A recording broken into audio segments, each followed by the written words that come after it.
in the sandbox that I go to. Nobody can leave. My classes are the best. They're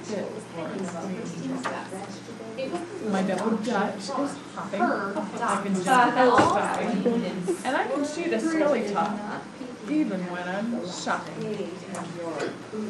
I can make a fun. I can play just anything from anywhere at all. So girls, take pride.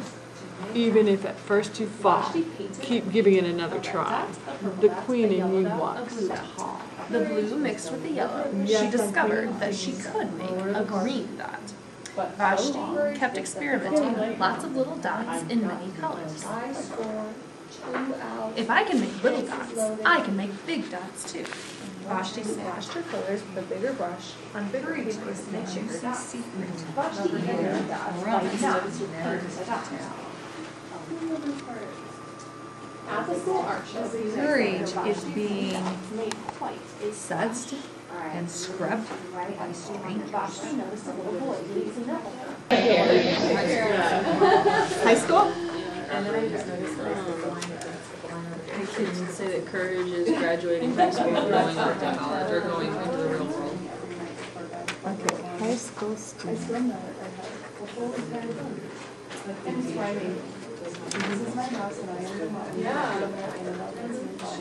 Courage is graduating high school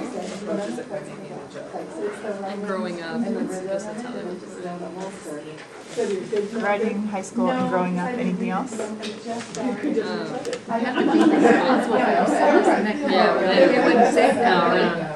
Probably I mean, like, especially the seniors, like, the two things that scare them is leaving the school and the opposite sex. So probably asking somebody out to prom or talking to the guy. Courage is graduating high school and growing up. Courage is what was your asking somebody out. push me the other way, yeah.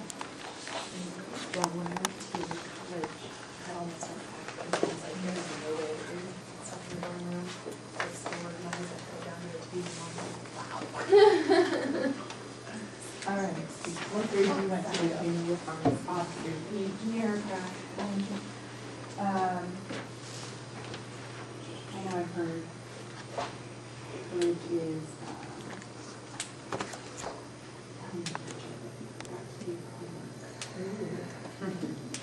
Well, our book was basically about a student who had absolutely no confidence in his artwork, and they were supposed to do this project and he didn't want to do anything, and so puts a dot on his paper and is like all frustrated with it, and here he basically like hands it to the teacher and is like, here, that's my work, and she says, now sign it.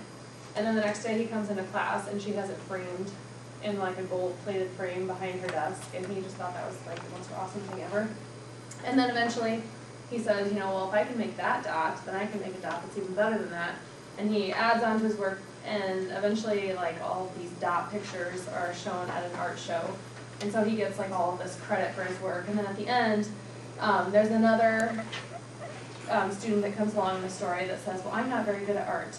And he's like, I can't even draw a straight line with a ruler. And so this boy, who at the beginning of the story had no confidence in his work, said, well, just try it, you know, draw it, and we'll see what happens. And it's this squiggly line, you know, that he tried to draw with a ruler. And then the other boy says to him, now sign it. So he kind of becomes the teacher at the end and helps somebody else gain confidence in their work. And we did teacher and student. And we said, for teacher, we talked about how it's a good way for teachers to think about not becoming frustrated with students right away. You know, if you think somebody's maybe has like a lack of effort and all they put is a dot on their paper, instead of saying, you know, like, oh, you can do something better than that, you know, validating that maybe that was their best effort. And as a teacher, you have to realize that and just, you know, give them the credit that they deserve.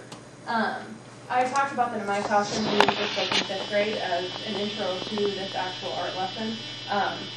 We read this book, and then I had 30 students in my room, and so on each piece of paper I had drawn a dot of a different size, and every student had a dot placed at a different place on their paper, and then they had to turn that into something.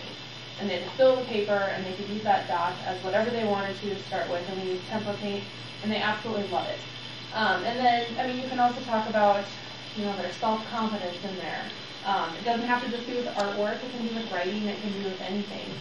And talk about how kids, you know, maybe from student to student, you know, if you see somebody else struggling with their artwork, what would be some things that you could say to them that would really make them feel good about it?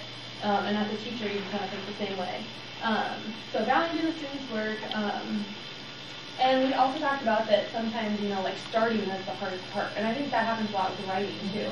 You know, if you just put something on the paper, it's better than nothing, and it gives you a place to start.